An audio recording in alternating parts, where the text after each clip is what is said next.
Carrot Online again here on this Tuesday morning. Going to be talking Virginia Sports Now with Chris Graham of the Augusta Free Press and Virginia Sports Online. And Chris, as far as baseball is concerned, that is the focus for the next few minutes, talking with you, talking Valley Baseball in just a few minutes because Valley Baseball will start next week. College baseball conference tournaments starting today and tomorrow. Big South today, ACC tournament starts on Wednesday. Yes, it's that time of year now. We're down to crunch time. For a lot of teams, it's win or go home, and starts today with the Big South, and certainly a tournament with Coastal Carolina at the top of the Big South standings all season long and looking to sew up that automatic bid, which could be their only ticket to the NCAA tournament, and certainly teams like Liberty and VMI and others that could be in that position as well. And then with the ACC, it's a little different. You got teams like Virginia, North Carolina, Florida State, Clemson, Georgia Tech, probably all, clearly sewn up bids to the NCAA tournament. Miami as well. They're playing more for positioning. There are a couple teams down in Durham that could be playing for the season to continue. That'd be NC State and Wake Forest. Certainly Wake Forest is. NC State may be on the bubble for an NCAA tournament bid. So a lot of action down in Durham oriented towards, making sure they can host a regional, maybe a super regional, and in a couple cases getting into the NCAA tournament. So, yeah, exciting baseball. Playing baseball for high stakes this week. And before we talk about the ACC, let's touch really quick on the Big South tournament, which again starts today at 4 o'clock. VMI and Radford, one of the opening round games. VMI, the number 7 seed, Radford, the number 6 seed. Of course, the number 1 seed, as you mentioned, Coastal Carolina. The number 2 seed is Liberty. It's all being played at VMI's Gray Miners Stadium in Lexington. How much does home field advantage help the Keynets in this Big South tournament? And who do you like? Well, especially, it's got to be helpful tonight with the game with Radford. That's, the rest of the tournament's a double elimination tournament, but this game tonight is a single elimination play-in, basically, to be in that main field. And so for VMI to have that home field advantage with Radford, it's got to be a little bit helpful. Of course, when the game starts, maybe that goes away a little bit. It's not quite like a football game or a basketball game where crowd noise and all that can really have an impact. But, just not having to travel and being able to play on your home field, work out in your regular schedule and work, in your regular locker room, that kind of thing can be helpful. So, but that said, yeah, once the game starts, it should be interesting ball game between VMI and Radford. I mean, you talking about liking who you like in the tournament, who you don't like. You gotta like Coastal Carolina in this situation. I mean, I know down the stretch Liberty closed the gap with them and that kind of thing as far as the Big South standings go. But this Coastal Carolina team is a team that has regularly been getting votes for the top 25 in the national polls. It's a program that has won consistently for a number of years, and they know how to win this time of year. So, I got to give them the advantage. If Liberty is able to upset them, more power to the Flames as far as that goes. That'd be an upstart team and very much an upset if Liberty got there or anybody else got there. But I like Coastal to win this tournament. Okay, and the ACC, as you mentioned, starts on Wednesday. Handicap the ACC baseball tournament for us. Well, it's a little different situation, as I mentioned, one, because of so many teams are not really playing for their lives. They're playing more for positioning. And then also it's different because it's not double elimination. You break the field up into 2 4-team brackets, and then each team plays the other before the final is determined. Basically, you play 4 games. If you play the championship, you play 3 if you don't. So it's a little bit different situation than most baseball tournaments you're used to, and really the ACC does it because I guess the ACC's gotten to a place where they don't have to worry. Their teams, for the most part, don't have to worry about playing their way into a tournament. So they're worried more about impacting their pitching for the NCAA tournament, which starts next week. So you have Virginia in the first round. You have Virginia and Wake Forest playing. The Wake Forest is one team maybe of the whole field that really needs to play their way in. They need to win the championship, guaranteed, to get into the NCAA tournament field. Virginia's got the number 8 seed Wake, and then Carolina plays the number 4 seed plays Miami. You got teams there that they're just really playing for positioning. Are they going to? Carolina's probably now, after their sweep of Virginia last weekend, they're probably hosting a regional, potentially trying to work their way into hosting a super regional as well if they got that far.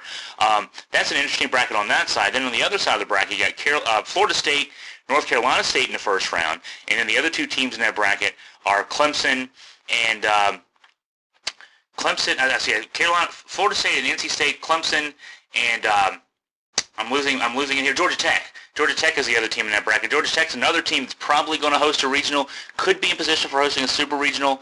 Florida State's also a team that's likely to, they're both top 10 teams in most of the national polls. Clemson's also worked their way in the top 10 in a couple of national polls this week with their strong finish to their season. So NC State probably trying to play their way into an NCAA tournament field. If they can go 2-1 or maybe play their way into the final, they might get there. So interesting fields on both sides of the bracket, and then they play through to Sunday. The championship game is on Sunday down in Durham. Now, the way this particular tournament is laid out, the ACC tournament, how does it shake out exactly for UVA? I mean, what kind of incentive do the Cavaliers have, and who do you like? Any projection as to who the eventual winner of the ACC tournament is going to be? Well, North Carolina is playing the best baseball of anybody. They swept Virginia last weekend, 3-game series down in Chapel Hill, and Carolina in the RPI actually. I looked at two of the RPIs this week, the ratings percentage indexes that you use, this time of year to try to gauge where teams are in terms of their strength of schedule and their power ranking, that kind of thing. Carolina's actually number one in both those polls. Virginia number two in both those. So, those are two of the best teams in baseball right now, and they're both in the same bracket, and they would have to play Saturday night at 7 o'clock most likely for a shot to play Sunday at 1 o'clock for that championship. I kind of like Carolina right now just because of what they did last weekend in Chapel Hill. Now, they won, two close games on Friday and Saturday. They kind of blew out Virginia on Thursday in the opener of that series. But Carolina playing good baseball right now. On the other side of the bracket, Florida State and Clemson are probably playing the best baseball. I kind of like Clemson to get through on that side, but Carolina and Clemson, I still like Carolina. I like Virginia maybe to be in that mix as well. But for the Cavs, I think, they really just need to hold serve, so to speak. I don't know they need to get to a final or anything to sew up a super regional hosting berth. I think a couple wins, and they're probably in good shape. And I'm not sure if Brian O'Connor will be too upset if they went 2-1 down there and then didn't make the final, because then you don't have to use one more day of pitching before the NCAA start next weekend, either Thursday or Friday for most teams.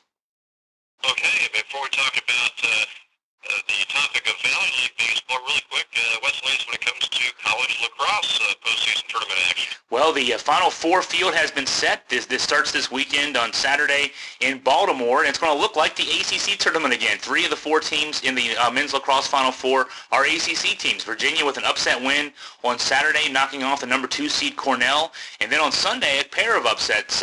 Maryland knocking off the top seed Johns Hopkins, and then Duke making their way into the final as well. So you got Duke and Maryland on one side of the bracket. Virginia will play Denver, the one non-ACC team, on the other side of the bracket. And so the ACC is guaranteed to have at least one team in the final. And Virginia with Denver, an upstart program out west, very few programs west of the Mississippi that do well on a regular basis in men's lacrosse. And but they didn't just upset Johns Hopkins. Denver actually beat Johns Hopkins pretty handily in the fourth quarter. It was a close game going in the fourth quarter, but I think the final score in that game was 13-9, if I'm not mistaken.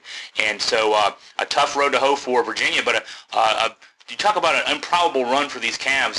They lose 5 matches in the regular season and get the number 7 seed in the national tournament. And some people thought that seeding was kind of high.